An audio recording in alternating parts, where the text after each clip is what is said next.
إن الحمد لله نحمده ونستعينه ونستغفره ونعوذ بالله من شرور أنفسنا ومن سيئات أعمالنا من يهده الله فلا مضل له ومن يضلله فلا هادي له وأشهد أن لا إله إلا الله وحده لا شريك له وأشهد أن محمدا عبده ورسوله أما بعد فإن خير الحديث كتاب الله وخير الهدي هدي محمد صلى الله عليه وسلم وشر الأمور محدثاتها وكل محدثة بدعة وكل بدعة ضلالة وكل ضلالة في النار.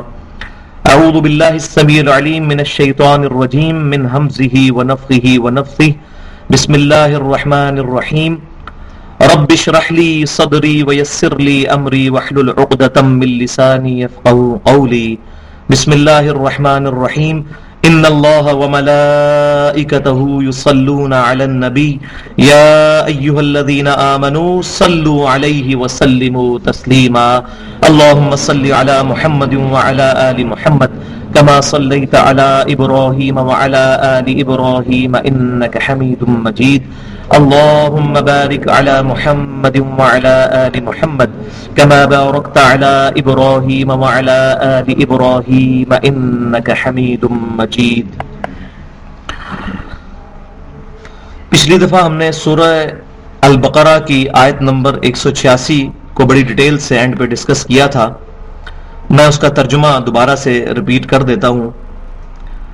وَإِذَا سَأَلَكَ عِبَادِي عَنِّي فَإِنِّي قَرِيبٌ. اے محبوب صلی اللہ علیہ وسلم، جب میرے بندے آپ سے میرے متعلق پوچھتے ہیں تو آپ ان سے ارشاد فرمائیے کہ میں تو بالکل تمہارے نزدیک ہوں. اجیب دعوت الداع اذا دعان. میں قبول کرتا ہوں پکارنے والے کی پکار کو، دعا کو، جب وہ مجھے پکارتا ہے. تو میں نے عرض کیا تھا یہ پوری انسانیت کا میگنا کارٹا ہے. میگنا کارٹا ایک انگلستان کے اندر رول تھا جو کہ حکمران وقت نے بنایا تھا کہ کوئی بھی شخص جس وقت چاہے وہ اپنے حکمران سے اپنا حق حاصل کرنے کے لیے آ سکتا ہے. تو اس کو انہوں نے نام دیا تھا چارٹر کو میگنا کارٹا. انسانیت کا میگنا کارٹا یہ آیت ہے کہ ہر شخص ہر حال میں ہر جگہ پر اپنے رب کو پکار سکتا ہے. کوئی پروٹوکول نہیں ہے اللہ تبارک و تعالیٰ کی بارگاہ میں جانے کا. ہر شخص کا پرسنل ریلیشن شپ اپنے رب کے ساتھ ڈیولپ ہو سکتا ہے جب چاہے جہاں پر چاہے. لیکن اس کے لیے شرط کیا ہے؟ فَلْيَسْتَجِيبُوا لِي وَلْيُؤْمِنُوا بِي لَعَلَّهُمْ يَرْشُدُونَ. تو ان کو بھی چاہیے کہ وہ میری بات مانیں اور مجھ پر صحیح ایمان لے کر آئیں تاکہ وہ ہدایت پا سکیں. تو جب تک اللہ کی بات نہیں مانیں گے، اللہ تبارک و تعالیٰ پر کامل ایمان نہیں لائیں گے، تو پھر ہم یہ ایکسپیکٹ نہ کریں کہ ہم خانہ کعبہ میں کھڑے ہو کر قنوت نازلہ پڑھ رہے ہوں اور بیت المقدس آزاد ہو جائے. ایسا نہیں ہوگا. بیت المقدس جو ہے، مسجد اقصی جو ہے، وہ پچھلے تقریباً 80-90 سال سے وہ کفار کے قبضے میں ہی رہے گی. قنوت نازلہ پڑھنے سے کچھ نہیں ہوگا جب تک یہ دو شرطیں پوری نہیں ہوں گی. فَلْيَسْتَجِيبُوا لِي وَلْيُؤْمِنُوا بِي. کہ ان کو بھی چاہیے کہ میری بات کو مانیں اور مجھ پر صحیح ایمان لائیں جیسا کہ ایمان لانے کا حق ہے. لعلہم یرشدون، تاکہ وہ ہدایت پا سکیں. تو اس میں نے بڑی ڈیٹیل سے پچھلی دفعہ ڈسکشن کی تھی. آج میں اس کانٹیکسٹ میں جو میں نے پچھلی دفعہ وعدہ کیا تھا کہ میں ایک حدیث آپ کو سناؤں گا اسی ریفرنس میں. وہ حدیث امام محمد بن عیسیٰ ترمذی رحمۃ اللہ علیہ المتوفى 279 ہجری اپنے شورۂ آفاق مجموعہ حدیث جامعہ ترمذی میں لے کر آئے ہیں. کتاب صفت القیامہ چیپٹر میں حدیث نمبر ہے 2516 انٹرنیشنل نمبرنگ کے مطابق.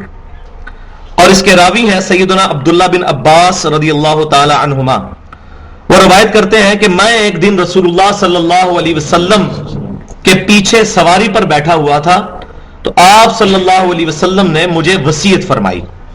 وہ وصیت کیا ہے؟ اے بیٹے تو اللہ کے احکام کی حفاظت کر، اللہ تیری حفاظت کرے گا. اللہ کے حقوق کا خیال رکھ، تو اسے اپنے سامنے پائے گا. یعنی جب تو اللہ تبارک و تعالیٰ کے حقوق کا خیال کرے گا تو اللہ تبارک و تعالیٰ بھی ہر مشکل ہر پریشانی میں تیرا خیال فرمائے گا. اور پھر فرمایا کہ جب بھی تو سوال کرے تو صرف اللہ ہی سے کرنا، اور جب بھی مدد طلب کرنا تو صرف اللہ ہی سے مدد طلب کرنا.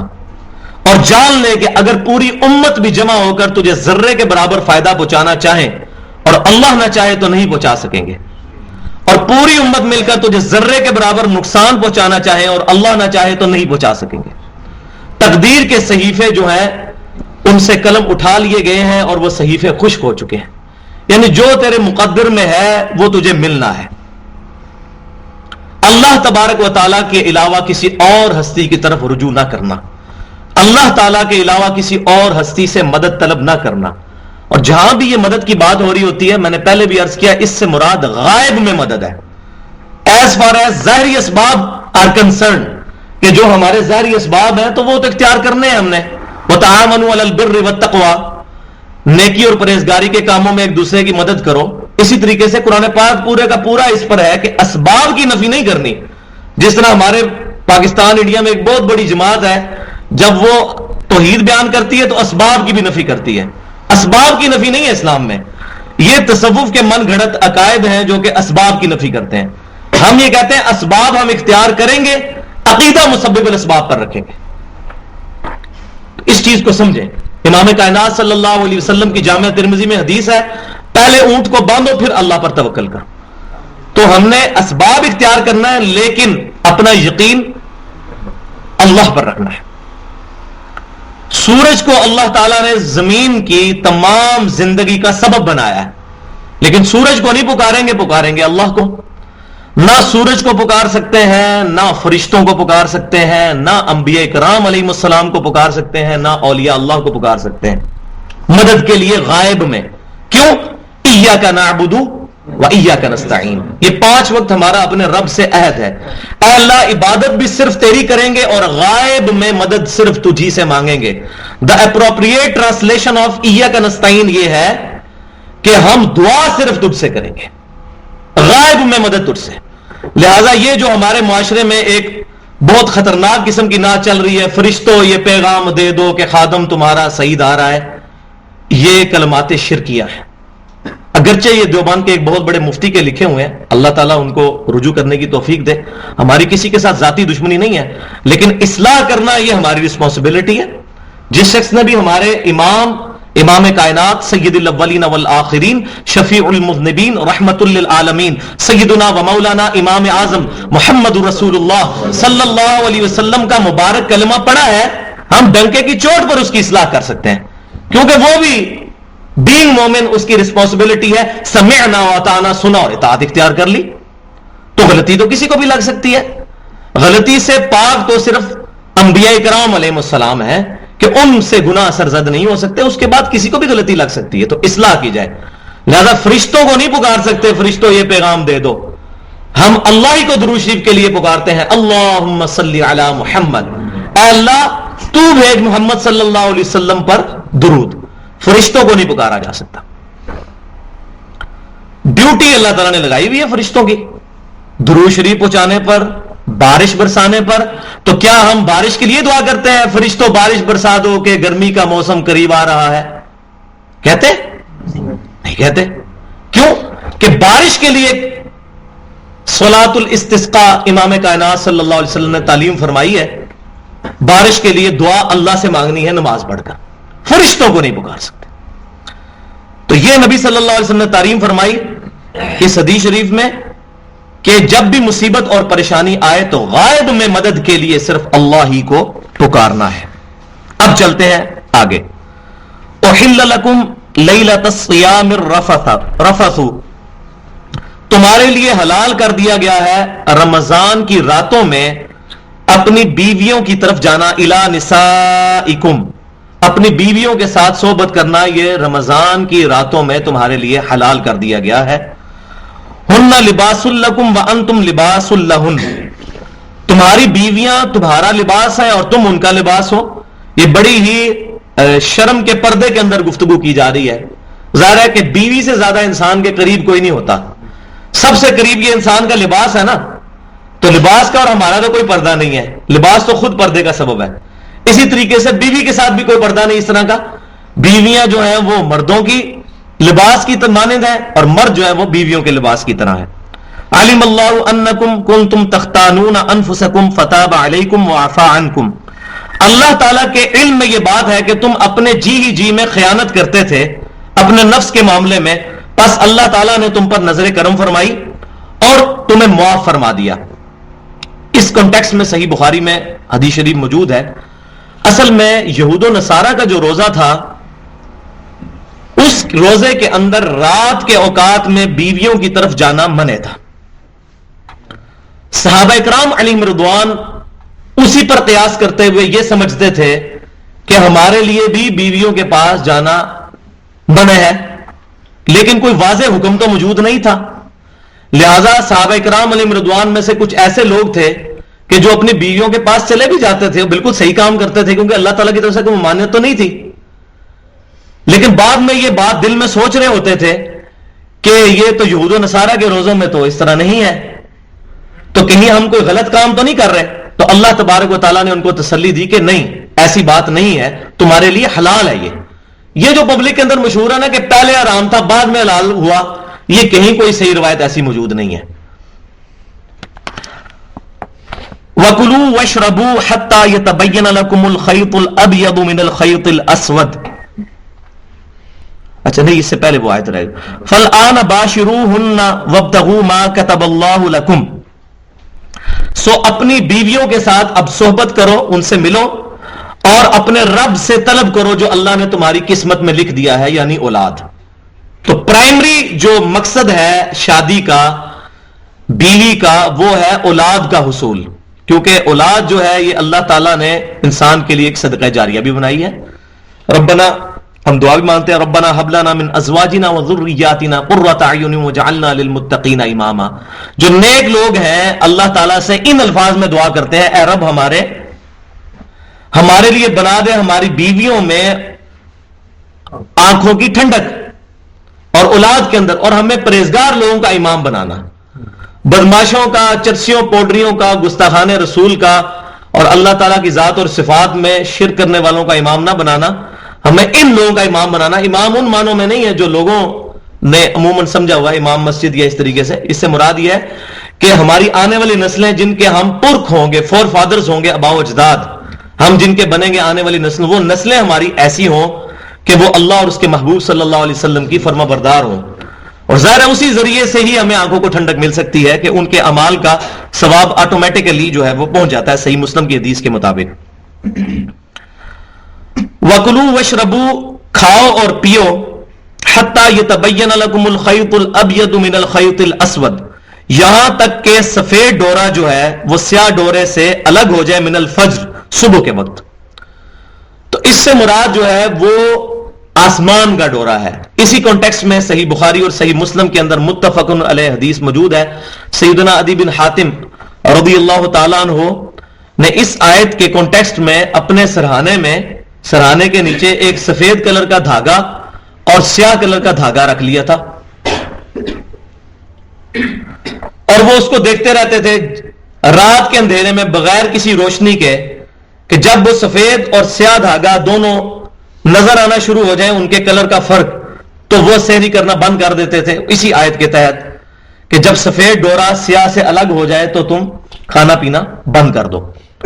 تو جب نبی صلی اللہ علیہ وسلم کو اس بات کا علم ہوا تو آپ صلی اللہ علیہ وسلم نے مزاح کے طور پر ارشاد فرمایا کہ عدی بن حاتم کا تکیہ تو بہت بڑا ہے، اس تکیے کے نیچے جو ہے وہ آسمان کے ڈورے سفید اور سیاہ بھی آ جاتے ہیں. تو آپ صلی اللہ علیہ وسلم نے یہ مزاح کے طور پر فرمایا. تو پھر آپ صلی اللہ علیہ وسلم نے فرمایا کہ اس سے مراد یہ ڈورے نہیں بلکہ آسمان کے ہیں. اس سے ایک مسئلہ تو بالکل کرسٹل کلیئر ہوا انٹلیکچوئلز کے لیے کہ کوئی شخص قرآن اور سنت کے بغیر قیاس یا اجتہاد کر لے تو وہ اسی وقت تک درست ہے جب تک قرآن اور سنت کا علم اس کو نہ ہو. اب اس صحابی رضی اللہ تعالیٰ نے اجتہاد ہی کیا تھا نا سفید اور سیاہ ڈورے کا، لیکن امام کائنات صلی اللہ علیہ وسلم نے جب ان کو حکم فرمایا تو انہوں نے یہ نہیں کہا کہ نہیں میں تو اجتہاد کر چکا ہوں، قرآن سنت اجماع کا بے شک جنازہ نکل جائے میں اجتہاد کے پیچھے چلوں گا. تو یہی اہل سنت اور اہل بدعت کا فرق ہے. اہل بدعت جو ہے وہ قیاس اور اجتہاد کو پرائرٹی دیتے ہیں، اہل سنت یہ کہتے ہیں کہ پہلے نمبر پر قرآن، پھر سنت جو صحیح حدیث سے ڈرائیو ہو، پھر امت کا اجماع، اس کے بعد قیاس. اور قیاس ان معاملات میں ہوگا جہاں قرآن سنت اجماع میں کوئی بات موجود نہیں ہوگی، اور یہ قیامت تک کے لیے چلے گا. یہ فکس نہیں ہو گیا 4 بندوں کے اوپر، کیونکہ اجتہادی مسائل قیامت تک آئیں گے، نہ آج ہم امام حنیفہ رحمۃ اللہ علیہ، امام شافعی رحمۃ اللہ علیہ، امام مالک رحمۃ اللہ علیہ، امام احمد بن حنبل رحمۃ اللہ علیہ، امام بخاری رحمۃ اللہ علیہ، امام مسلم، یہ بڑے بڑے مجتہدین جو ہیں، ان کی کتابوں سے ڈائریکٹلی یہ نکال تو نہیں سکتے کہ ویڈیو کیمرے کا کیا شرعی حکم ہے؟ نکال سکتے ہیں؟ اسپیکر میں نماز پڑھنے کا کیا مسئلہ ہے؟ پوسٹ مارٹم کا کیا مسئلہ ہے؟ خطبین پہ نماز پڑھنے کا کیا حکم ہے جہاں 6 مہینے کا دن 6 مہینے کی رات ہوتی ہے؟ آزاد ڈونیٹ کرنے کا کیا مسئلہ ہے؟ اس طرح کے سینکڑوں مسائل جو اس دور کی اندر آئے ہیں، یہ 8 سے 100 سال پہلے کے مولویوں کو بھی نہیں پتا تھے، چاہے جائے کہ 1000 سال پہلے۔ تو اس کا مطلب ہے اجتہاد قیامت تک کے لیے جاری ہے۔ قرآن، سنت اور اجماع، یہ تو ایک بنیادی فکس چل رہے ہیں، اور اجماع بھی قیامت تک جاری ہے۔ ابھی یہ 14ویں صدی میں بہت بڑا اجماع ہوا ہے کہ غلام احمد قادیانی دجال کے ماننے والے لوگ، چاہے لاہوری گروپ ہو یا اپنے آپ کو وہ قادیانی کہنے والے ہوں، احمدی ہوں، دونوں کے دونوں کافر ہیں۔ اس پہ مسلمانوں کا اجماع ہوا ہے، تو اجماع بھی قیامت تک کے لیے جاری ہے۔ اجتہاد فکس چیزیں کیا ہیں؟ قرآن اور سنت۔ تو اجتہاد اس وقت تک ایکسیپٹیبل ہے جب تک قرآن، سنت، اجماع کا حکم معلوم نہ ہو۔ جب پتہ چل جائے تو پھر رجوع کرنا ضروری ہے۔ یہی مسلمان کا، اہل ایمان کا تقاضا ہے۔ ثم اتم الصیام الی اللیل، پھر اپنے روزے کو مکمل کرو رات تک۔ اور شریعت کی ٹرمنالوجی کے اندر رات ہوتی ہے غروب آفتاب کے فوراً بعد شروع۔ اس لیے ہم دیکھتے ہیں نا غروب آفتاب کے فوراً بعد چاند دیکھنا شروع کر دیتے ہیں، اور ہم کہتے ہیں جی عید کا چاند نظر آ گیا۔ وہ کیوں کہہ رہے ہوتے ہیں؟ کیونکہ شوال کی پہلی تاریخ شروع ہو جاتی ہے مغرب کے فوراً بعد، تو مغرب ہوتے ہی روزے کو افطار کر لینا ہے۔ اچھا، یہاں پر میں ایک دو مسئلے بھی بیان کر دوں کہ صحیح بخاری اور صحیح مسلم کی متفق علیہ حدیث ہے کہ سحری کھایا کرو، سحری میں برکت ہے۔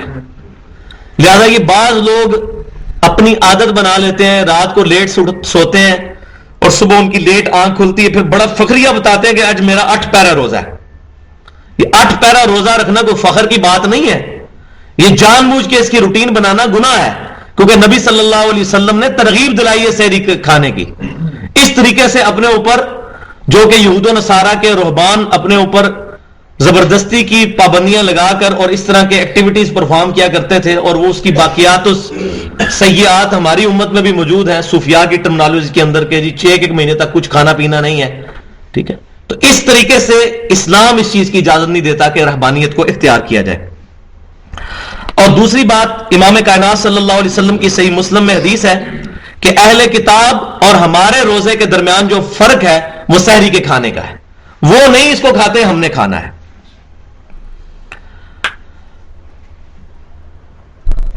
وَلَا تُبَاشِرُوهُنَّ وَأَنْتُمْ عَاكِفُونَ فِي الْمَسَاجِدِ، اور اپنی بیویوں کے ساتھ صحبت نہ کرنا جبکہ تم اعتکاف کی حالت میں ہو مسجدوں کے اندر۔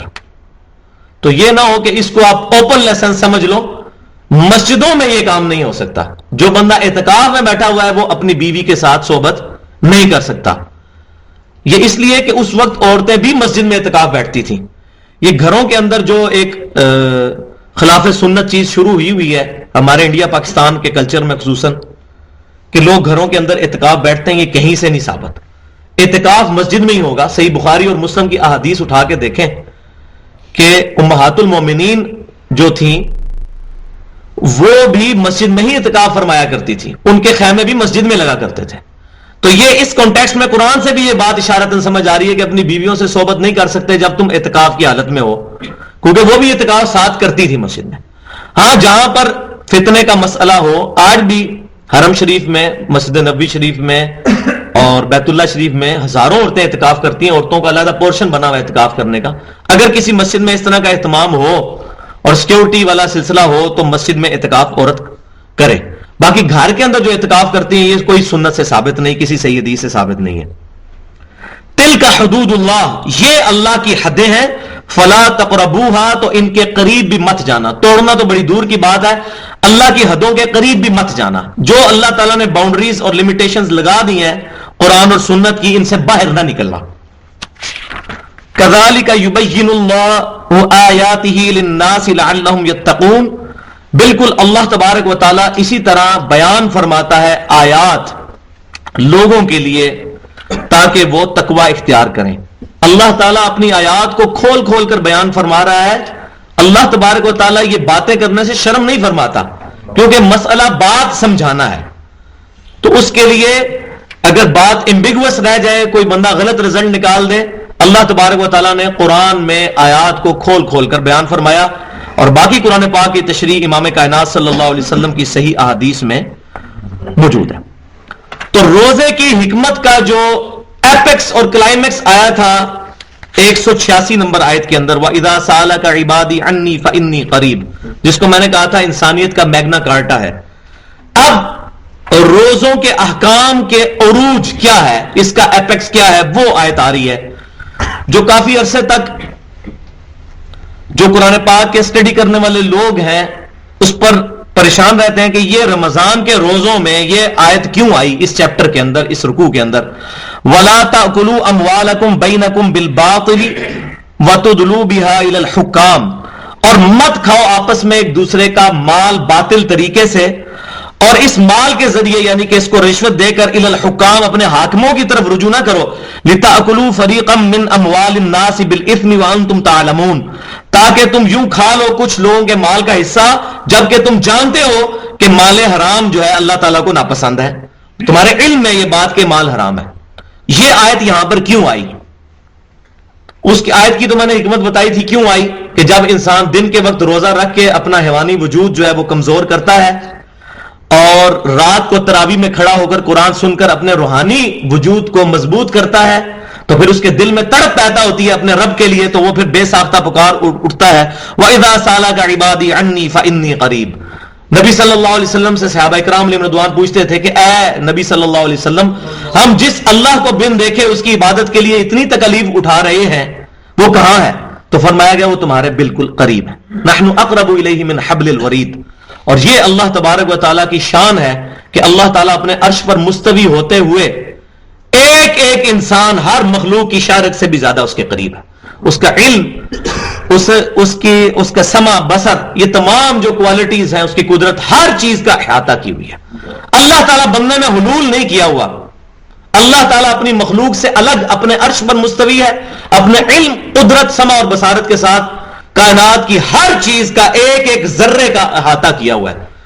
زمین کی گہرائیوں میں چلنے والی ایک چیونٹی، اس کے پاؤں سے جو لکیر بنتی ہے وہ بھی اللہ تعالیٰ کے علم میں ہے. یہ اللہ تعالیٰ کا کامل علم ہے.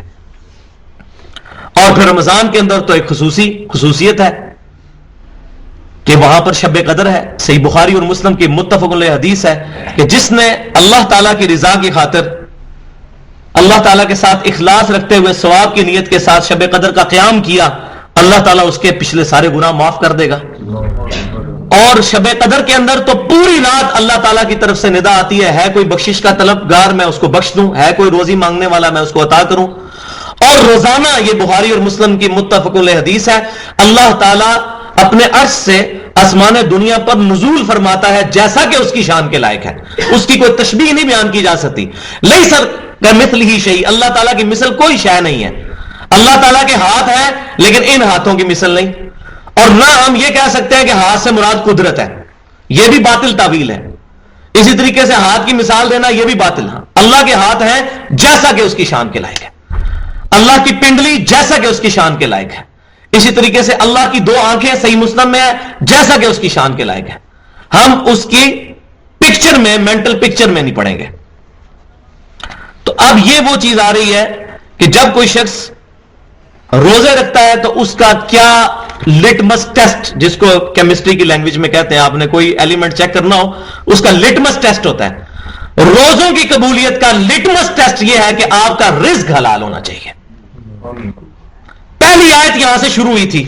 اب آ رہے ادھر، یا ایھا الذین آمنوا کتب علیکم الصیام کما کتب علی الذین من قبلکم لعلکم تتقون. تم پر روزے اس لیے فرض کیے گئے تاکہ تم متقی بن جاؤ. اور تقوی کا لٹمس ٹیسٹ اس رکوع کے آخر میں آ گیا، ولا تاکلوا اموالکم بینکم بالباطل وتدلوا بها الى الحکام لتاکلوا فریقا من اموال الناس بالاثم وانتم تعلمون. مت تم مال کو ذریعہ بناؤ، ایک دوسرے کا مال ناجائز طریقے سے ہڑپ کرنے کی کوشش مت کرو، اور اپنے حکام کو رشوت دے کر ان کی طرف اپروچ مت کرو، تاکہ اس کے ذریعے سے لوگوں کا مال حق کھاؤ جبکہ تم یہ جانتے بھی ہو. بھائیو جس کا رزق حلال نہیں ہے نا، نہ اس کی پگڑی، نہ اس کی داڑھی، نہ اس کی نمازیں، نہ اس کی شلوار ٹخنوں سے اوپر کرنا اس کو اللہ کی بارگاہ میں بچا سکتا ہے. رزق حلال is the litmus test of taqwa. یا ایھا الذین آمنوا اتقوا اللہ حق تقاتہ، اے ایمان والو اللہ کا تقوی اختیار کرو جیسا کہ تقوی اختیار کرنے کا حق ہے.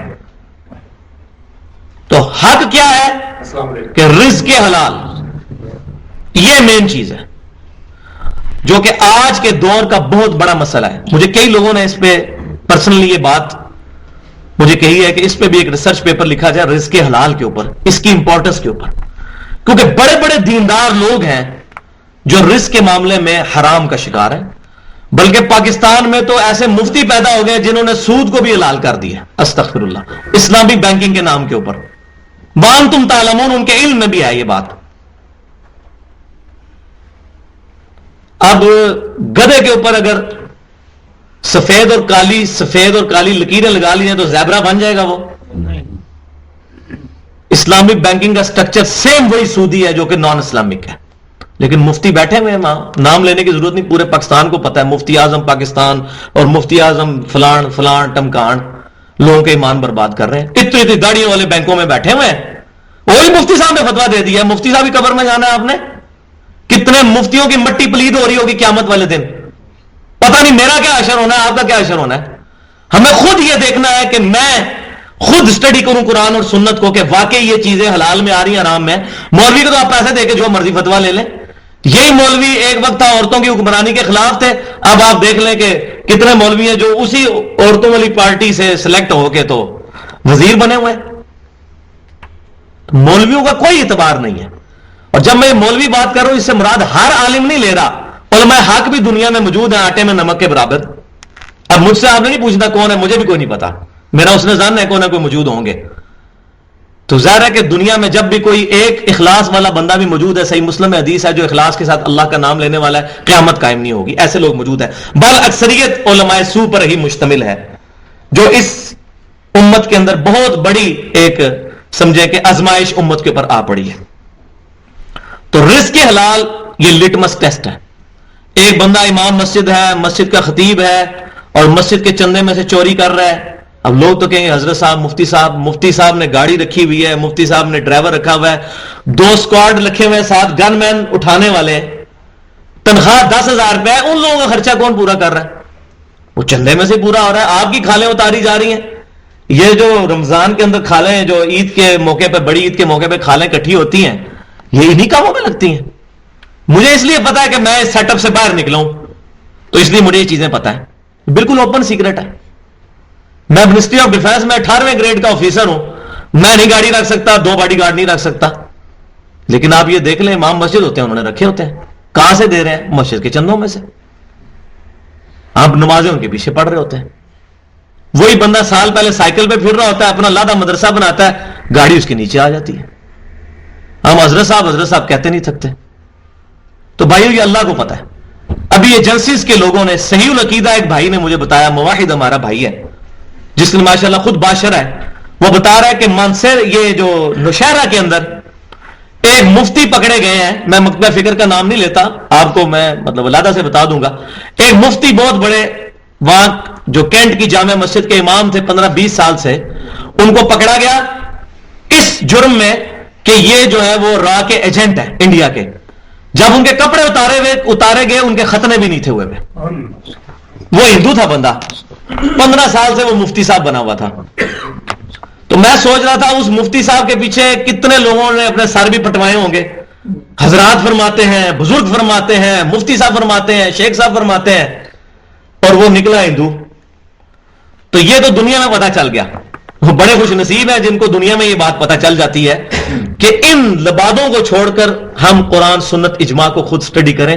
بہت بڑے بڑے لوگ جو اپنے آپ کو بہت بڑا بڑا بزرگ سمجھتے ہیں، واللہ قرآن سنت اجماع کے اوپر اگر ان کو پیش کیا جائے تو ان کے عقیدے بھی گستاخانہ، ان کے عقائد اور نظریات بھی نبی صلی اللہ علیہ وسلم کی گستاخیوں پر مشتمل، اور ان کے عقائد کے اندر نبی صلی اللہ علیہ وسلم کی گستاخیوں کے ساتھ ساتھ اللہ کی صفات اور ذات کے اندر شرک بھی موجود ہے.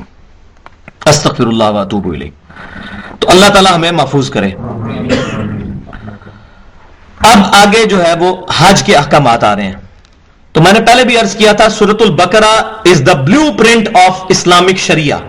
اسلامک شریعہ کا بلیو پرنٹ، ابتدائی خاکہ، جو بنیادی سکیچ ہے وہ سورۃ البقرہ ہے، اور اس کا جو کمپلیٹ ہوگا جا کر سورۃ المائدہ کے اندر. الیوم اکملت لکم دینکم واتممت علیکم نعمتی ورضیت لکم الاسلام دینا. یہ آیت آئے گی بھی سورہ مائدہ میں. تو یہ ابتدائی احکام سارے سورۃ البقرہ کے نصف ثانی میں آ رہے ہیں.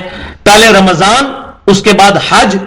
اور ظاہر ہے کہ حج کے احکام جس وقت آ رہے ہیں، مکہ جو ہے وہ کافروں کے قبضے میں ہے اس وقت. سورۃ البقرہ جو ہے یہ غزوہ بدر سے جسٹ پہلے نازل ہوئی ہے. تو پہلے رمضان کے روزے، اس کے ذریعے تیاری کروائی جا رہی ہے اصل میں قتال کی. یہ تیسرے نمبر پہ جا کر پھر قتال آئے گا، جو اسلام کا سمم بونم ہے. ہائیسٹ گڈ آف اسلام قتال ہے کہ کوئی شخص اپنی جان بھی اپنے رب کے لیے پیش کرنے کے لیے تیار ہو جائے.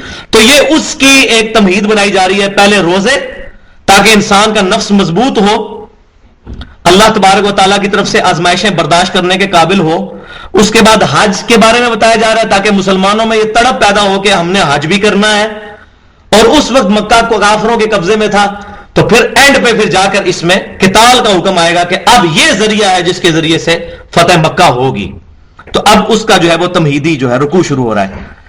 یسألونک عن الاہلہ، اے محبوب صلی اللہ علیہ وسلم آپ سے یہ نئے چاند کے متعلق پوچھتے ہیں، اس کے کم اور زیادہ ہونے کے بارے میں. قل، اے محبوب صلی اللہ علیہ وسلم آپ فرما دیجئے، یہ مواقیت للناس والحج، کہ یہ جو چاند کا گھٹنا اور بڑھنا ہے یہ وقت کی علامتیں ہیں لوگوں کے لیے اور حج کے لیے. یہ اللہ تعالیٰ نے ایک آسمان دنیا پر کیلنڈر ٹانگ دیا ہے.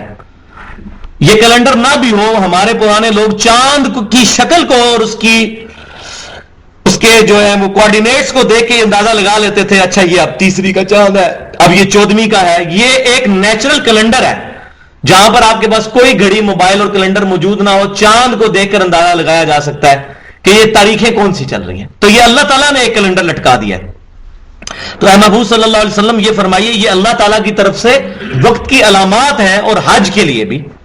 حج کے جو معلوم مہینے ہیں وہ آگے چل کے آئے گا. وَلَيْسَ الْبِرُّ بِأَن تَأْتُوا الْبُيُوتَ مِنْ ظُهُورِهَا وَلَكِنَّ الْبِرَّ مَنِ اتَّقَىٰ. یہ کوئی نیکی کی بات نہیں ہے کہ تم اپنے گھروں میں پچھواڑے کی طرف سے بیک سائڈ پہ جو گیٹ ہے یا بیک سائڈ پہ جو دیوار ہے اس سے انٹر ہو، بلکہ نیکی یہ ہے کہ تم تقوی اختیار کرو.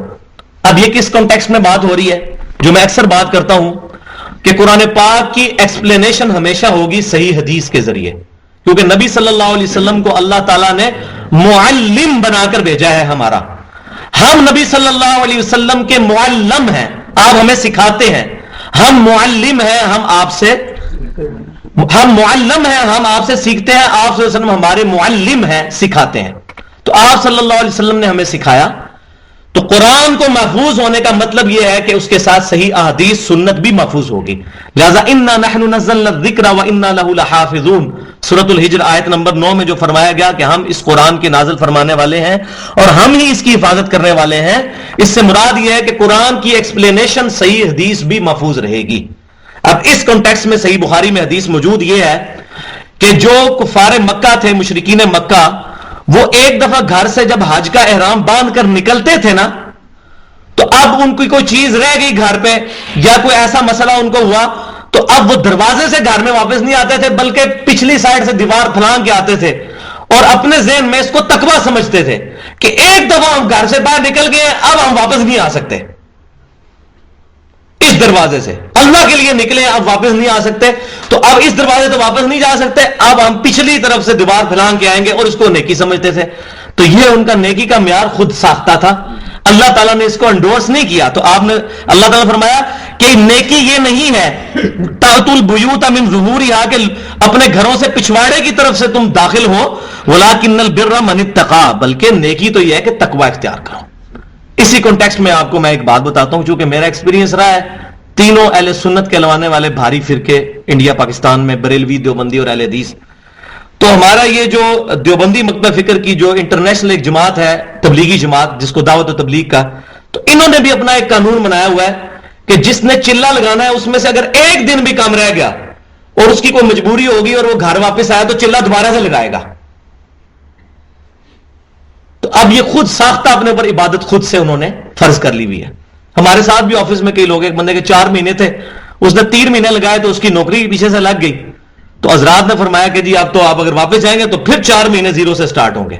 پھر اس نے جو ہے دفتر کا کام چھوڑ کے تو پھر چھٹیاں زبردستی لے کے تو وہ 4 مہینے پہ پھر گیا. تو یہ اس طریقے سے جو خود ساختہ عبادتیں اپنے اوپر کی ہوئی ہیں، اس کا اسلام کے اندر کوئی ثبوت نہیں ہے. اب یہ دیکھ لیں اللہ تعالیٰ ہمارا یہ نیکی نہیں ہے، وہ بھی اپنے کانٹیکسٹ میں نیکی سمجھتے تھے. ہمیں بھی یہ دیکھنا ہے کہ امام کائنات صلی اللہ علیہ وسلم نے جو نیکی تعلیم فرمائی ہے وہی نیکی ہے. باقی میں اکثر مثال دیتا ہوں، اذان دینے سے بڑی نیکی کیا ہو سکتی ہے؟ بخاری اور مسلم کی متفق علیہ حدیث ہے کہ اذان کی آواز سے شیطان بھاگ جاتا ہے. عید کی اذان کیوں نہیں ہوتی؟ نہ بریلوی دیتے ہیں نہ دیوبندی نہ اہل حدیث. کیوں نہیں دیتے؟ نبی صلی اللہ علیہ وسلم نے ثابت نہیں ہے. وہاں کوئی نہیں کہتا کہ جی نہیں اچھا کام ہے کر لو. تو ہم کہتے ہیں جو آپ صلی اللہ علیہ وسلم سے چیز ثابت ہے جس کانٹیکسٹ میں، اس کو لے لیا جائے. ہاں اس میں وقتی اعتبار سے کوئی ضرورت پڑتی ہے کسی چیز کی دنیاوی طور پہ اڈاپٹ کرنے کی، اس میں کوئی حرج نہیں، لیکن شریعت کے اندر تبدیلی نہ خود سے کی جائے. اس طرح کے رولز نہ بنائے جائیں کہ جن رولز کی وجہ سے لوگوں کو تکلیف آئے. تو یہ ایک ساتھ ساتھ ہمیں اپنی بھی اصلاح کرنی ہے کہ نیکی وَلَٰكِنَّ الْبِرَّ مَنِ اتَّقَىٰ، نیکی یہ ہے کہ تقوی اختیار کرو. یہ نہیں ہے کہ تم پوری دنیا میں دعوت کا کام کر رہے ہو اور تمہارا رزق حرام ہے، آگے دودھ میں پانی ملا رہے ہو. بینکنگ کی جاب کر رہے ہو سودی، تو پھر کیا فائدہ اس نیکی کا؟ وَأْتُوا الْبُيُوتَ مِنْ أَبْوَابِهَا، آیا کرو اپنے گھروں میں اس کے دروازوں سے. کوئی اتنا ایشو نہیں ہے. اس کو کیوں تم خفتی بن گئے ہو؟ واپس آؤ، اگر کوئی مسئلہ ہے گھر واپس آؤ ان کے دروازوں کے ذریعے. وَاتَّقُوا اللَّهَ، اور اصل کانٹے کی بات یہ تقوی اختیار کرو. تو میں بتاتا ہوں کہ گیٹ اپ کے اندر تقوی نہیں ہے. ہمارے معاشرے کے اندر جس کی داڑھی لمبی ہو جائے، سر پہ پگڑی یا ٹوپی رکھ لے، شلوار ٹخنوں سے اوپر ہو جائے، اس کو کہتے ہیں بڑا نیک آدمی ہے. یہ بڑا الٹا معیار ہے. یہ بھی نیکی کے ظواہر ضرور موجود ہیں، لیکن یہ نیکی کا جسم ہے، نیکی کی روح نہیں ہے. ان چیزوں کی بھی اپنی اہمیت ہے، لیکن روح کیا ہے؟ تقوی. اگر بندے کے اندر تقوی موجود نہیں ہے، یہ چیزیں اس کو قائم کام نہیں دیں گی. اشفاق صاحب جن کا زاویہ پروگرام لگتا تھا، ایک اعتبار سے میرے استاد بھی ہیں، میں نے ان سے بہت کچھ سیکھا ہے. اشفاق احمد صاحب ایک بڑی پیاری بات کرتے ہوتے تھے، وہ مثالوں سے ویسے بات سمجھ آتی ہے. وہ کہتے تھے کہ ایسا جہاز جس کا انجن خراب ہو جائے، اس کو آپ پیٹ مار کے اور نئی سیٹیں لگا کے اڑا نہیں سکتے کیونکہ انجن ہی خراب ہے اس کا. اس کے برعکس ایک پھٹیچر جہاز ہے جس کی سیٹیں بھی ٹوٹی ہوئی ہیں، رنگ روغن بھی خراب ہے، لیکن اس کا انجن ٹھیک ہے، وہ اڑ جائے گا. بالکل اسی طریقے سے ایک بندے کا گیٹ اپ شاید سنت کے مطابق نہ ہو، لیکن اس کے اندر اللہ کا تقوی موجود ہے، نبی صلی اللہ علیہ وسلم کی سچی محبت موجود ہے. نبی صلی اللہ علیہ وسلم کی محبت میں کسی بڑے سے بڑے بزرگ کی پرواہ نہیں کرتا اور اس کی گستاخیوں کو گستاخی سمجھتا ہے، ان کی باطل تعویل کر کے اپنا ایمان نہیں برباد کرتا، وہ تقوی والا ہے. تو اللہ تبارک و تعالیٰ نے کوئی اینچی ٹیپ رکھ کے داڑھی نہیں کسی کی ناپنی کہ جس کی داڑھی لمبی ہے اس کا تقوی زیادہ ہے. صحیح مسلم کے اندر حدیث موجود ہے، امام کائنات صلی اللہ علیہ وسلم فرماتے ہیں اللہ تعالیٰ تمہاری شکلوں کو اور تمہارے مال کو نہیں دیکھتا، اللہ تمہارے دلوں اور اعمال کو دیکھتا ہے.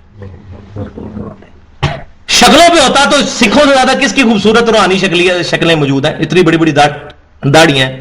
یہودیوں کو آپ دیکھیں اتنے خوبصورت ہے، شکلوں پہ نہیں. اللہ تمہاری شکلوں کو اور مال کو نہیں دیکھتا بلکہ تمہارے دلوں اور اعمال کو دیکھتا ہے. یہ صحیح مسلم کی حدیث ہے. اس سے کوئی یہ شخص نہ سمجھے کہ میں داڑھی کی کوئی توہین کر رہا ہوں. میرے نزدیک تو داڑھی رکھنا فرض ہے، میں تو واجب بھی نہیں کہتا. یہ فقہ کی منہ شگافیاں ہیں کہ واجب ہے اور فلاں آئٹم کہاں ہے. نبی صلی اللہ علیہ وسلم کا امر موجود ہے کہ داڑیاں بڑھاؤ. میرے نزدیک کم از کم ایک مٹھی داڑھی رکھنا ہر مسلمان پہ فرض ہے. اس کے بعد اگر وہ چھوڑتا ہے تو زیادہ ثواب ہے، اگر کاٹ لیتا ہے تو صحابہ کا اجماع ہے اس میں.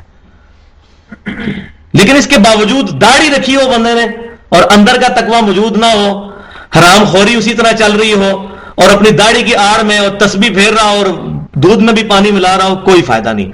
الٹا یہ لوگ پھر جو ہے وہ دعوت میں بدنامی کا سبب بنتے ہیں. لوگ ان کی مثالیں پیش کر کے دیندار لوگوں سے کیا دین سے ہی متنفر ہو جاتے ہیں. اس لیے فرمایا گیا ہے قرآن پاک میں اللہ تبارک و تعالیٰ نے وَمَنْ أَحْسَنُ قَوْلًا مِّمَّنْ دَعَا إِلَى اللَّهِ وَعَمِلَ صَالِحًا وَقَالَ إِنَّنِي مِنَ الْمُسْلِمِينَ. اس سے بڑھ کر کس کی بات اچھی ہو سکتی ہے جو لوگوں کو اللہ کی طرف بلائے وَعَمِلَ صَالِحًا اور خود بھی نیک کام کرے. یہ نہیں ہے کہ اوروں کو وصیت کر رہا ہے خود سارے کام الٹے کر رہا ہے. وَقَالَ إِنَّنِي مِنَ الْمُسْلِمِينَ اور اس کے بعد بھی کہے کہ میں عام مسلمان ہوں, میں کوئی بہت بڑا کوئی بزرگ نہیں بن گیا, میں کوئی بہت بڑا فقیر بہت بڑا مفتی نہیں بن گیا, میں بھی عام مسلمان ہوں. عاجزی اپنے اندر پیدا کرے. یہ حالت نہیں کہ کوئی مسئلہ پوچھنے کے لیے آئے تو اس کو کہے ہٹ تجھے تمیز نہیں ہے علماء سے کیسے بولتے ہیں, تو کس جگہ سے ڈگری لی ہوئی ہے تو نے. یہ ہمارے لوگوں کا ایٹیچیوڈ ہوتا ہے. حالانکہ وہ تجھے عربی آتی ہے تو میں کہتا ہوں پھر میرے سے انگریزی میں بات کرو, میں انگریزی میں پھر حدیث سناتا ہوں بخاری مسلم کی, آ جاؤ مقابلے میں, تمہیں سمجھ بھی نہیں آئے گی. تو اس طرح مسلمانوں کا ایٹیچیوڈ نہیں ہوتا. مسلمان کا ایٹیچیوڈ یہ ہوتا ہے کہ ایک پرائمری اسکول کا بچہ آ کے بتا رہا ہے نا کہ چچا جان سود حرام ہے, اس کو یہ نہیں پوچھا جائے گا تو نے کس مدرسے سے ڈگری لی ہوئی ہے, تو کہاں سے فارغ التحصیل ہے. اس سے پوچھا جائے گا بیٹا آپ کو کس نے کہا, تو وہ کہے گا سورۃ البقرہ میں فلاں آیت میں لکھا ہوا ہے. تو اب جب اس نے قرآن کا اور حدیث کا حوالہ پیش کر دیا تو آپ نکل گیا, اب اللہ آ گیا آپ کے مقابلے پہ. اگر آپ کچھ کرتے ہیں تو آپ فوراً سر تسلیم خم کریں. ہر مسلمان کو یہ اجازت ہے وہ کسی بھی مسلمان کی غلطی احسن طریقے سے علیحدگی میں اس کو بتا کے پوائنٹ آؤٹ کر سکتا ہے, چاہے چھوٹا یا بڑا ہے. صحابہ کرام علیہم رضوان کرتے تھے ایسا, اور ان کو کوئی گستاخ ڈکلیئر نہیں کیا جاتا تھا. تو ہمیں بھی ان چیزوں میں خیال رکھنا چاہیے. واتقوا اللہ لعلکم تفلحون وقاتلوا فی سبیل اللہ الذین یقاتلونکم ولا تعتدوا. اب دیکھیں قتال کا حکم آ گیا. پہلے رمضان سے اس کا جو ہے تمہید بننے شروع ہوئی کہ رمضان کے روزے رکھو, سختیاں برداشت کرو, بھوک برداشت کرو, رات کو جگراتا برداشت کرو تراویح کی نماز کی شکل میں, قیام اللیل کی شکل میں. اس کے بعد حج کا ہلکا سا ذکر آیا اور حج کے ساتھ ہی ذکر کر دیا قتال کا کہ بھئی اب مکے کو بھی آزاد کروانا ہے. قتال جو ہے یہ اسلام کا سمم بونم ہے.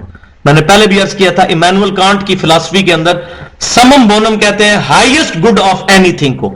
کسی بھی چیز کا سب سے اچھا جو اچھے سے اچھی چیز ہے ہائیسٹ گڈ, اس کو کہتے ہیں سمم بونم. اسلام کا سمم بونم ہے قتال, کہ کوئی شخص اپنی جان ہتھیلی پر رکھ کر اپنے رب کے لیے میدان جنگ میں اتر آئے اور کہے کہ بس ان صلاتی و نسکی و محیای و مماتی للہ رب العالمین, بے شک میری نماز, میری قربانی, میرا جینا, میرا مرنا سب اللہ کے لیے ہے. وہ تیار ہو جائے اپنی جان دینے کے لیے, جو بخاری اور مسلم میں متفق علیہ حدیث ہے. نبی صلی اللہ علیہ وسلم نے فرمایا کہ میری خواہش ہے کہ میں اللہ کی راہ میں قتل کر دیا جاؤں, شہید کر دیا جاؤں, پھر زندہ کیا جاؤں, پھر شہید کر دیا جاؤں, پھر زندہ کیا جاؤں, پھر شہید کر دیا جاؤں. یہ نبی صلی اللہ علیہ وسلم اس چیز کی خواہش فرمایا کرتے تھے. یہ ایپیکس ہے. تو کسی درجے میں اللہ تبارک تعالیٰ نے آپ صلی اللہ علیہ وسلم کی خواہش کو پورا بھی فرمایا. وہ صحیح بخاری میں موجود ہے کہ نبی صلی اللہ علیہ وسلم کو غزوہ خیبر کے موقع پر جو خیبر کی ایک یہودیہ عورت نے زہر دیا تھا, آپ کی وفات سے کچھ دن پہلے اس زہر کا اثر عود کر آیا, اور آپ صلی اللہ علیہ وسلم سیدہ عائشہ سے فرمایا کرتے تھے کہ مجھے اس زہر کی جو ہے وہ آج بھی میری انتڑیوں کو کاٹ رہا ہے. تو اسی تکلیف سے آپ صلی اللہ علیہ وسلم دنیا سے تشریف لے گئے. اللہ تعالیٰ نے ایک ظاہری سبب بھی آپ کی شہادت کا بنایا. وَقَاتِلُوا فِي سَبِيلِ اللَّهِ الَّذِينَ يُقَاتِلُونَكُمْ وَلَا تَعْتَدُوا. تو قتال کرو اللہ تعالیٰ کے راستے میں ان لوگوں کے ساتھ جو تم سے لڑتے ہیں, وَلَا تَعْتَدُوا, لیکن اس میں حد سے مت بڑھنا, زیادتی نہ کرنا. وہ آگے آئیں گی ڈیٹیلز اس کی. ان اللہ لا يحب المعتدین, بے شک اللہ تعالیٰ دوست نہیں رکھتا حد سے بڑھنے والوں کو. وَاقْتُلُوهُمْ حَيْثُ ثَقِفْتُمُوهُمْ وَأَخْرِجُوهُمْ مِنْ حَيْثُ أَخْرَجُوكُمْ وَالْفِتْنَةُ أَشَدُّ مِنَ الْقَتْلِ. یہ آئیے کانٹے کی بات. اور قتل کرو انہیں جہاں بھی پاؤ, اور نکال دو انہیں جہاں سے انہوں نے تمہیں نکالا تھا, اور فتنہ انگیزی تو قتل سے بھی بڑھ کر ہے. اب یہ اس کانٹیکسٹ میں بات ہو رہی ہے, یہ کوئی آج کے اعتبار سے نہیں ہے کہ کوئی یہ آیت پڑھ کے کہ جی مار دو کافروں کو, ہندوؤں کو, فلانوں کو خودکش حملے میں قتل کر دو, مسلمانوں کو مارنا شروع کر دو. یہ اس کانٹیکسٹ میں نہیں ہے. یہ بتایا جا رہا ہے کہ جس طرح کفار مکہ نے تمہیں وہاں سے نکالا, اور صحابہ کرام علیہم رضوان نبی صلی اللہ علیہ وسلم سے اس خواہش کا اظہار کرتے تھے کہ ہمیں اجازت دی جائے قتال کی, تو اللہ تبارک و تعالیٰ نے اس سے اجازت کے طور پر یہ بات ارشاد فرمائی کہ اب تمہیں قتال کی اجازت دی جا رہی ہے کہ تم ان کو نکالو جدھر سے انہوں نے تمہیں نکالا، یعنی مکہ سے. اور ان کو، اور جو فتنہ ہے یہ قتل سے بھی بڑھ کر، میں اس کا ترجمہ پورا کرتا ہوں، قتل کرو انہیں جہاں بھی پاؤ اور نکال دو انہیں جہاں سے انہوں نے تمہیں نکالا تھا، اور فتنہ تو قتل سے بھی بڑھ کر ہے. تو اصل تو سب سے بڑا وہ فتنہ انہوں نے برپا کیا ہوا ہے. اب بعض اوقات کسی کے ذہن میں یہ وسوسہ بھی آ سکتا تھا کہ یہ نبی صلی اللہ علیہ وسلم پہلے تو دعوت کی بات کر رہے تھے، اب قتال کی بات کی شروع کر دی، تو یہ کسی کو مارنا کوئی اچھی بات نہیں ہے. یہ عموماً بعض لوگ کہتے ہیں یہ لڑنا جھگڑنا کوئی اچھی بات نہیں ہے. اللہ کی راہ میں لڑنا جھگڑنا یہ علیحدہ بات ہے کہ یہ اس پہ ڈبیٹ ہو سکتی ہے کہ کس کا لڑنا اللہ کے لیے، کس کا حکومت کے لیے. ٹھیک ہے، کون جو ہے وہ ایجنسیوں کے ہاتھ میں جو ہے وہ اعلی کار بنا ہوا ہے، کون اللہ کی رضا، یہ علیحدہ سے ایک بحث ہے. لیکن اس میں کوئی شک نہیں ہے کہ اللہ کی راہ میں لڑنا چاہیے. ٹھیک ہے، اس کا سٹارٹ جہاد بن نفس سے ہوگا اور اس کا اینڈ قتال کے اوپر ہوگا. تو فتنہ جو ہے یہ سب سے بڑا. تو اب یہ کفار جو ہیں انہوں نے تو فتنہ برپا کیا ہے کہ اللہ کے گھر کو بتوں سے جو ہے انہوں نے بھرا ہوا ہے، 360 بت رکھے ہوئے ہیں. اتنا بڑا فتنہ، شرک سے بڑا فتنہ کیا ہو سکتا ہے؟ لہذا اس فتنے کو ختم کرنے کے لیے اگر تمہیں تلوار بھی اٹھانی پڑتی ہے تو اٹھاؤ. یہ اللہ تعالیٰ کی اجازت سے اٹھا رہے ہو. جب کسی شخص پہ کوئی بیماری آتی ہے اور ڈاکٹر کو یہ پتا چل جائے کہ اب اس بیماری کا علاج، واحد علاج یہ ہے کہ اس کا آپریشن ہوگا، پھر چھری تو چلانی پڑے گی، اس کا پھوڑا تو کاٹنا پڑے گا، ورنہ وہ پھوڑا جو ہے وہ سپریڈ ہو کے پورے جسم میں پھیل سکتا ہے. تو یہ کسی کے ذہن میں خیال نہ آئے کہ اسلام جو ہے وہ امن اور آشتی کا دین ہے اور اب یہ کہہ رہا ہے قتال کرو. نہیں، یہ فتنہ جو ہے یہ قتل سے بھی بڑھ کر چیز ہے. تو فتنے کو ختم کرنے کے لیے سب کچھ کرنا پڑ رہا ہے. وَلَا تُقَاتِلُوهُمْ عِنْدَ الْمَسْجِدِ الْحَرَامِ حَتَّى يُقَاتِلُوكُمْ فِيهِ. لیکن اس میں بھی یاد رکھنا کہ کہیں جذبات میں نہ آ جانا، ان سے جنگ نہ کرنا مسجد حرام کے پاس. بیت اللہ شریف کے جو ایریا ہے، جو حرم ہے، وہاں جنگ کرنے کی اجازت نہیں ہے. اسی طریقے سے جو حرمت والے 4 مہینے ہیں ان میں بھی اجازت نہیں ہے، وہ آگے چل کر آ جائے گا. حَتَّى يُقَاتِلُوكُمْ فِيهِ، یہاں تک کہ وہ تم سے خود جنگ کرنے لگ پڑے. اب یہ نہیں ہے کہ خانہ کعبے کے اندر ایک بندہ آپ پہ حملہ آور ہو گیا اور آپ کہیں جی اللہ تعالیٰ کا حکم نہیں ہے تو میں اب قتل ہو جاؤں. نہیں، اب حرم کے اندر اگر کسی کافر نے آپ کے خلاف اقدام کیا، اب آپ اس کے سے لڑائی کر سکتے ہیں، وہ جائز ہے، لیکن انیشیٹو نہیں لے سکتے.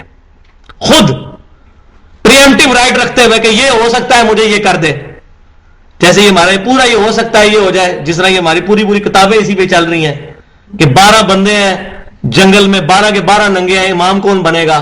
بتائیں قرآن و حدیث میں کہاں لکھا ہوا ہے؟ قرآن حدیث میں اس قسم کی باتیں تو نہیں لکھی ہوں گی، اس طرح کی منہ شگافیاں تو نہیں قرآن حدیث میں موجود ہوں گی. وَإِنَّكَ لَعَلَىٰ خُلُقٍ عَظِيمٍ. نبی صلی اللہ علیہ وسلم اخلاق کے بلند ترین درجے پر ہیں. بخاری مسلم کی حدیث ہے، نبی صلی اللہ علیہ وسلم میں کنواری لڑکیوں سے بھی بڑھ کر شرم و حیا تھی. تو آپ صلی اللہ اس طرح کی چیزیں تو آپ کی کتابوں کو ہی مبارک ہوں. ہمارے نبی صلی اللہ علیہ وسلم اس طرح کی بات نہیں فرمائیں گے. اور ان سے یہ پوچھیں یہ جو فرضی مسئلے بنا کے پھر یہ کارٹون بنا کے اس میں رنگ بھرتے ہیں، یہ مسئلے آتے کہاں ہیں؟ کس کو آئے ہیں آج تک پیش؟ جنہوں نے لکھے ہیں ان کو بھی کہاں ہیں؟ سنن دارمی، امام محمد دارمی رحمۃ اللہ علیہ، المتوفا 151 ہجری، امام بخاری اور امام مسلم کے استادوں میں سے ہیں. امام مسلم 71 حدیثیں امام دارمی سے لے کے آئے ہیں صحیح مسلم میں. تو امام دارمی میں جو مقدمہ لکھا ہے سنن دارمی کا، اس مقدمے میں کتنے صحابہ کرام کے یہ اقوال لے کر آئے ہیں کہ جب تک کوئی مسئلہ پریکٹیکلی نہ آئے اس کو فرض کر کے کسی سے مسئلہ پوچھنا، یہ مسئلہ کتابوں میں لکھنا، اس کو صحابہ کرام علیہم رضوان سخت برا جانتے تھے. عبداللہ بن مسعود رضی اللہ تعالیٰ کے پاس بندہ آیا کہ جی یہ مسئلہ بتائیں، ان کا یہ کہاں ہوا ہے؟ انہوں نے کہا جی میں فرض کیا ہے. ان کا اس طرح نہیں. تو یہ فرض والے مسئلے اور اس کے اوپر چلنا اس طرح نہیں ہے، ڈیفینیٹ علم کے اوپر بنیاد ہونی چاہیے. تو تم ان کو قتل کر سکتے ہو مسجد حرام کے اندر اگر وہ تمہیں قتل کرنے کی کوشش کریں، لڑائی کرنے کی. تو یہ قتل ان معنوں میں، لڑائی کے معنوں میں، ظاہر ہے اس کا اینڈ جو ہے وہ شہادت پہ بھی ہے. فَإِن قَاتَلُوكُمْ فَاقْتُلُوهُمْ، اگر وہ لڑے تو پھر تم بھی ان سے لڑو. كَذَلِكَ جَزَاءُ الْكَافِرِينَ، یہی جزا ہے پھر کافروں کی، ان کا بدلہ پھر یہی ہے، ایسے کو تیسا. اینٹ کا جواب پھر پتھر سے دینا ہے. پھر یہ نہیں ہے کہ کوئی جو ہے وہ اس کو آپ نے شرافت کا حصہ سمجھنا ہے کہ خاموشی اختیار کر لی جائے، نہیں، پھر اس کو روکنا ہے. برائی کو برائی کہنا ہے. صحیح مسلم کے اندر حدیث موجود ہے, آپ صلی اللہ علیہ وسلم نے ارشاد فرمایا کہ برائی کو ہو سکے تو ہاتھ سے روکو. ہاتھ سے نہیں روک سکتے, زبان سے کم از کم اس کو برا کہو. زبان سے بھی نہیں کہہ سکتے تو کم از کم دل کے اندر اس کو برا جانو. اور یہ اسلام کا, ایمان کا سب سے کمزور ترین درجہ ہے. گونگا شیطان نہیں بننا چاہیے بندے کو. ایک بات غلط ہو رہی ہے اس کو پوائنٹ آؤٹ کرنا چاہیے. اسی لیے ہم نے الحمدللہ جہاد بالقلم کرنا شروع کیا ہے, اور الحمدللہ کتنے لوگوں کو اللہ تعالیٰ نے کتاب و سنت کا منہج اس کے ذریعے سے اللہ عطا فرمانے والا ہے. کوئی کسی کو ہدایت نہیں دے سکتا اس قلم کے جہاد کے ذریعے, کہ لوگوں کو اصلیت بتائی جائے کہ تم جن جن اسکول آف تھاٹس اور جن جن بزرگوں کے پیچھے چل کے اسلام میں فرقہ واریت پھیلا رہے ہو اور اپنی مسجدوں کے باہر فرقوں کے نام لکھ کر امت کو فرقوں میں بانٹا ہوا ہے, ان لوگوں سے, ان کے شر سے بچو. اور اس آیت کو ذہن میں رکھو, یہ جو ہم نے منہج پر لکھی ہے, ان الذین فرقوا دینہم وکانوا شیعا لست منہم فی شیء. اے نبی صلی اللہ علیہ وسلم, بے شک جنہوں نے دین میں فرقے بنائے اور اپنے آپ کو خود گروہوں میں بانٹ لیا, تمہارا ان سے کوئی تعلق نہیں ہے. نبی صلی اللہ علیہ وسلم کا سچا امتی کبھی بھی انڈیا کے 2 شہروں کے نام پر اپنی مسجدوں کے نام نہیں لکھ سکتا, فلانا اور فلانا, اس طرح نہیں. مسلمان کا منہج یہ ہے کہ وہ فرقہ واریت سے بالا تر ہو کر ہوا سماکم المسلمین, اللہ نے تمہارا نام رکھا ہے مسلمان, من قبل وفی ھذا, اس سے پہلے ابراہیم علیہ السلام نے رکھا تھا, اور اس قرآن میں اللہ نے تمہارا نام مسلمان رکھ دیا. یہ نہ ہو کہ قیامت والے دن پھر تم کہو ربما یود الذین کفروا لو کانوا مسلمین, اس دن کافر خواہش کریں گے کاش ہم دنیا میں مسلمان ہوتے ہیں. تو ایسا وقت نہ آ جائے. آج دیکھیں غیر مسلم جو مسلمان ہو رہے ہیں وہ اپنے آپ کو صرف مسلم کہتے ہیں, مسلم جسٹ. انشاءاللہ تعالی ایک وقت آنے والا ہے کہ یہ جو اللہ نے ہوا چلائی ہے دنیا کے اندر, ایک وقت آئے گا کہ انشاءاللہ مسلمان اپنے آپ کو فخریہ طور پر مسلمان کہنے پہ ہی فخر محسوس کریں گے. یہ وقت آئے گا. هو الذی ارسل رسولہ بالہدی ودین الحق لیظہرہ علی الدین کلہ ولو کرہ المشرکون. وہی اللہ ہے جس نے اپنے نبی صلی اللہ علیہ وسلم کو الہدا, قرآن اور دین حق دے کر بھیجا تاکہ اس کو تمام ادیان پر غالب کرے, اور یہ غالب ہوگا قیامت سے پہلے انشاءاللہ ایک دفعہ. لیکن میں یہی بتا رہا ہوں, پہلے بھی کئی دفعہ بتایا میں نے کہ اللہ تعالیٰ کبھی بھی امام مہدی کو اس دور میں بھیج کے رسک نہیں لے سکتا. 500 امام مہدی قتل ہو چکے ہیں اس امت میں ابھی تک 1400 سال میں, جنہوں نے امام مہدی ہونے کا دعویٰ کیا ہے. کیونکہ دیوبندیوں میں اگر آیا امام مہدی تو بریلویوں نے کہنا ہے گستاخ رسول ہے, بریلویوں میں آیا دیوبندیوں نے کہنا یہ مشرک ہے, اہل حدیثوں میں آ گیا خدا نہ خواستہ تو انہوں نے کہنا یہ ہی غیر مقلد ہے, پہلے تو ان کو امام حنیفہ کا مقلد کرو امام مہدی کو, تو پھر ہم ان کو مانیں گے. یہ کام کبھی بھی نہیں ہوگا. امام مہدی کو وہ لوگ ویلکم کریں گے جو کہیں گے ہم مسلمان ہیں, اور انشاءاللہ یہ فضا چل پڑی ہے. اور الحمدللہ یہ تو اللہ تعالیٰ جو ہے وہ جزا دے شبیر بردرز کو.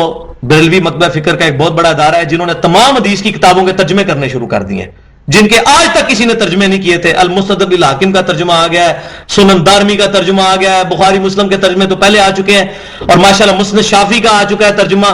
جب سے یہ ترجمے آنے شروع ہوئے ہیں مولویوں کے ڈکوسلے بند ہو گئے ہیں. اب جو بندہ کہتا ہے بتاؤ کدھر لکھا ہوا ہے, اس لیے مولوی اب اس چکر میں پڑ گئے یار یہ لوگوں کو جو ہے نا یہ ترجموں سے دور کرو, یہ ترجموں نے بڑا کام خراب کیا ہے. ان کو پہلے ذرا جس نے پھدو بنایا تھا پھدو بنا کے رکھو, جو ان کو غلط مسئلے بتاؤ یہ سنتے رہے. تو اب یہ جو فضا چل پڑی ہے انشاءاللہ تعالی 200 سال 300 سال جب اللہ تعالیٰ چاہے گا اس کی برکت سے نبی صلی اللہ علیہ وسلم کا یہ دین پوری دنیا پر غالب ہوگا انشاءاللہ تعالی. اور وہ اسی طریقے پہ ہوگا جو نبی صلی اللہ علیہ وسلم نے فرقہ واریت سے بالا تر ہو کر ما انا علیہ و اصحابی کے تحت, جس پر میں اور میرے صحابہ ہیں. بھائیو صحابہ کرام نہ حنفی تھے, نہ شافعی تھے, نہ جعفری تھے, نہ مالکی تھے, نہ دیوبندی تھے, نہ بریلوی تھے, نہ اہل حدیث تھے. صحابہ کرام مسلمان تھے. آج بھی جو اپنے آپ کو مسلمان کہتا ہے, فخریہ طور پر مسلمان سمجھتا ہے, تو وہ مان علی صحابی پہ. باقی مسجدوں میں لکھ لینے سے کوئی فرق نہیں پڑتا, سارے ہی لکھتے ہیں. مسجدوں میں صحابہ کرام کے نام ساروں نے لکھے ہوئے ہیں. ابو بکر صدیق, سیدنا عمر, سید عثمان, کس نے نہیں لکھا؟ بریلوی نہیں لکھتے, دیوبندی نہیں لکھتے, اہل حدیث نہیں لکھتے. لیکن انہی سے پوچھ لیں کہ جن صحابہ کے نام آپ نے لکھے ہوئے ہیں یہ لوگ اپنے آپ کو فرقوں میں بانٹ کے چلتے تھے. انہوں نے دنیا میں کسی کو اپنا امام خود منتخب کیا ہوا تھا, اپنے دین کا امام, یا اللہ کے بنائے ہوئے امام کو اپنا امام پکڑا ہوا تھا؟ تو بات کلیئر ہو جائے گی الحمدللہ. 5-6 منٹ رہ گئے, ہماری گفتگو انشاءاللہ کنکلوڈ ہو جائے گی کیونکہ یہ ریکارڈنگ پوری اتنے ٹائم کی ہوتی ہے. فَإِنِ انْتَهَوْا فَإِنَّ اللَّهَ غَفُورٌ رَحِيمٌ.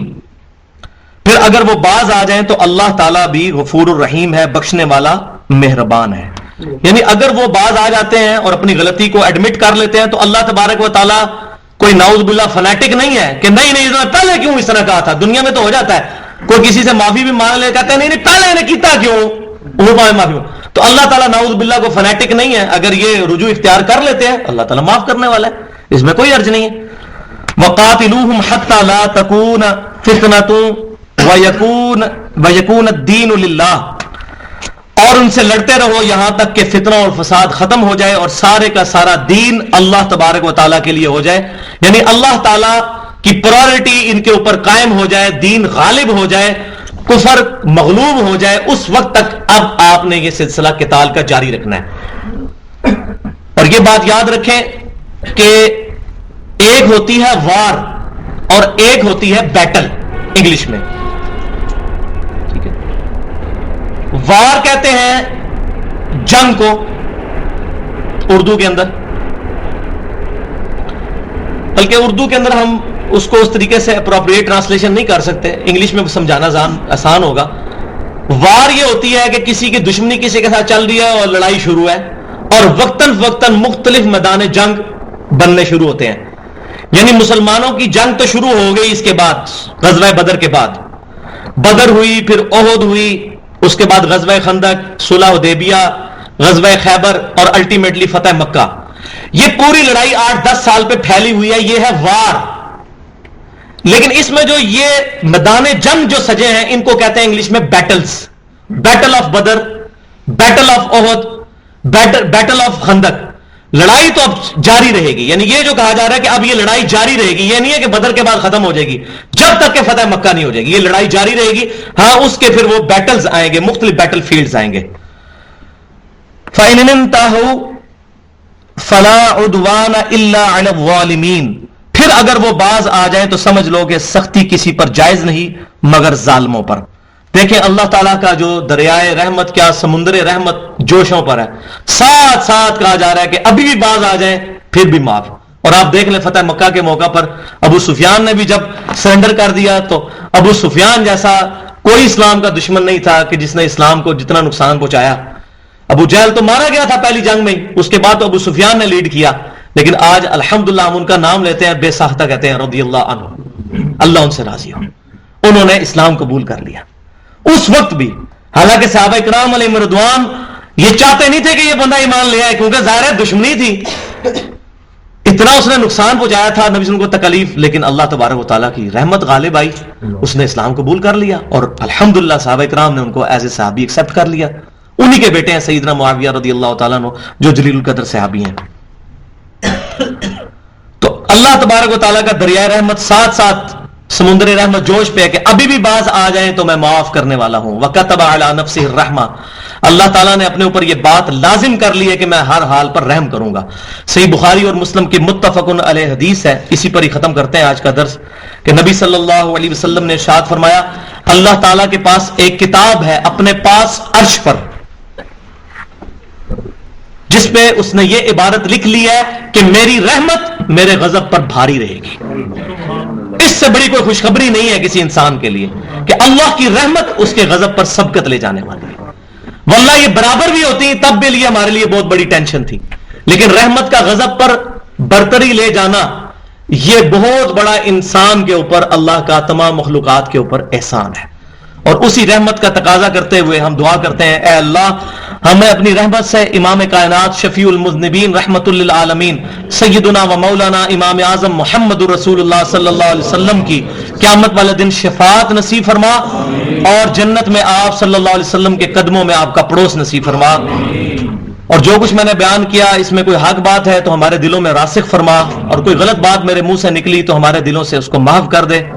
محفل سے اٹھنے کی دعا پڑھ لیں. سبحانک اللہم و بحمدک اشہد ان لا الہ الا انت استغفرک و اتوب الیک وما علینا الا البلاغ المبین.